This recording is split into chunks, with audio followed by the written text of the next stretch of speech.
자, 그럼 이제 본격적으로 한번 우리 청원경찰법 진도를 한번 나가보도록 하겠습니다. 자, 그럼 청원경찰법이 왜 만들어진 거냐? 이런 건데, 이제 어떤 거냐면, 자, 이제 경찰 작용 중에 이제 경비작용이 있죠.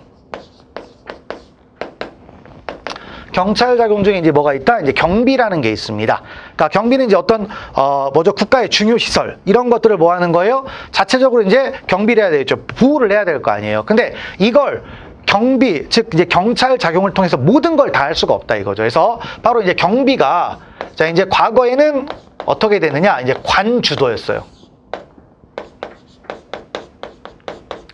관주도, 그러니까 정부가 알아서 했죠. 그런데 점점 더 국가의 영역이 점점 더 커지다 보니까 모든 걸 다 국가가 할 수가 없습니다. 그러다 보니까 이제 현재 이제 발전하다 보니까 이제 현재로 가서 이제 어떻게 되느냐? 민간 주도로 이제 바뀌고 있어요.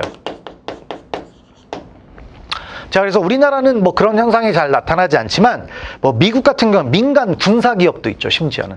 그러니까 이 민간의 영역이 점점 더 이제 확대가 되는 거예요. 국가의 역량이 너무 커지다 보니까 국가가 다 할 수가 없죠. 다 할 수가 없으니까 이제 민간이 들어오는데 바로 이 경비 영역도 누가 들어왔다? 바로 민간이 이제 들어오기 시작을 했다라는 겁니다. 그러면 민간이 들어왔는데 민간 마음대로 하게 놔두면 되겠습니까? 엄연히 국가의 작용인데 그러면 안 되겠죠. 그래서 이거를 보장도 하면서 명확하게 운영할 수 있도록 하기 위해서 바로 민간 주도의 이제 경비가 만들어지게 하기 위해서 뭐가 만들었냐? 바로 청원경찰법. 이게 만들어진 거죠. 그래서 우리 청원경찰법, 물론 경비업법도 있어요. 경비업법도 있고 여러 가지 이제 법이 만들어졌는데, 자, 우리 이제 주요 과목은 뭐다? 청원경찰법이니까 여기에서는 청원경찰법이 만들어졌습니다. 그래서 이제 민간이 주도하는데 이걸 막무가내 놔두면 안 되죠. 개인적인 계약에 의해서 막 하게 되면 문제가 심각해지니까 정부가 개입을 해가지고 만들어 놓은 법이라고 할 수가 있습니다. 그래서 일종의 이제 공법적 성격을 갖고 있죠. 공법적 성격을 갖고 있다. 자, 그걸 이제 알아두시고, 자, 내용을 들어가 보시면 되겠습니다. 그래서 민간주로 넘어가서 그런 것들을 정확하게 하기 위해서 이제 뭐다? 바로 청원경찰의 직무, 임용, 배치, 보수, 사회보장, 그 밖에 필요한 사항. 이런 것들을 규정을 하는 거예요. 이런 것들을 규정함으로써 뭐다? 청원경찰의 원활한 운영. 이런 것들을 이제 하기 위해서 목적적으로 만들어졌다라는 거죠. 이 법은. 그래서 중구난방으로 만들면 안 된다 이거죠. 그러니까 이걸 만약에 민간에게 순수하게 맡기면 자기들끼리 계약도 할 것이고 영역도 뭐 알아서 할 것이고, 그다음에 경비 뭐 업무를 할 때에도 어떤 그 경비 도구를 쓸 것인가 이런 것도 자기 마음대로 할 거 아니에요. 그러면 잘못하면 이것 때문에 어떻게 되죠? 국민에게 엄청난 피해가 생길 수가 있어요. 그래서 그런 것들을 명확하게 하자라고 해서 등장한 법이라고 할 수가 있습니다. 자, 그래서 이제 일단 목적은, 입법 목적은 이런 거였고요. 그러면 이제 왜 만들었냐? 이제 이건 이제 법에 나와 있진 않죠. 그래서 이제 입법 목적, 그러니까 왜 만들었냐? 도입 배경인데, 자, 내용을 보시면 경비 환경의 변화. 자, 경비 환경이 변화했다. 즉 뭐예요? 바로 관주도에서 민간주도로 바뀌고 있다 이거죠.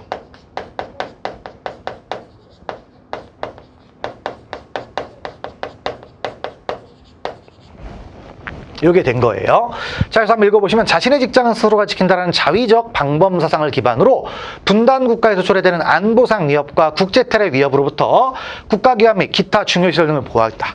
자, 이런 것들을 이제 보호하기 위해서, 자, 그래도 상당히 법이 오래전에 만들어졌어요. 1962년 청원경찰법이 만들어졌습니다. 근데 이제 만들어진 이제 배경은 물론 이런 거였지만 실제로 이제 미군 있죠, 미군.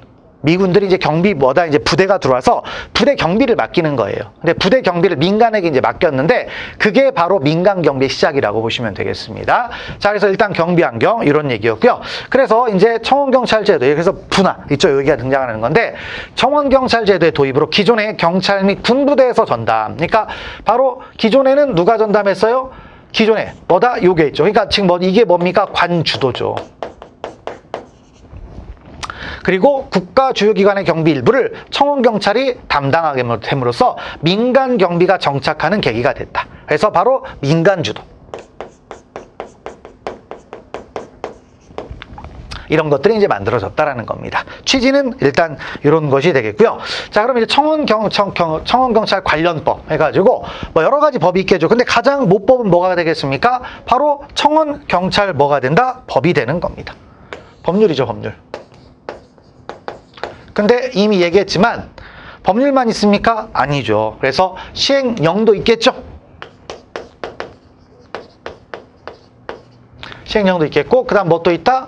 시행 규칙도 있습니다. 그래서 책에는 구성은 이걸 얘기하는 거예요. 법률, 시행령, 시행규칙 이런 것들에 대한 구성을 파악을 하시면 되는 겁니다.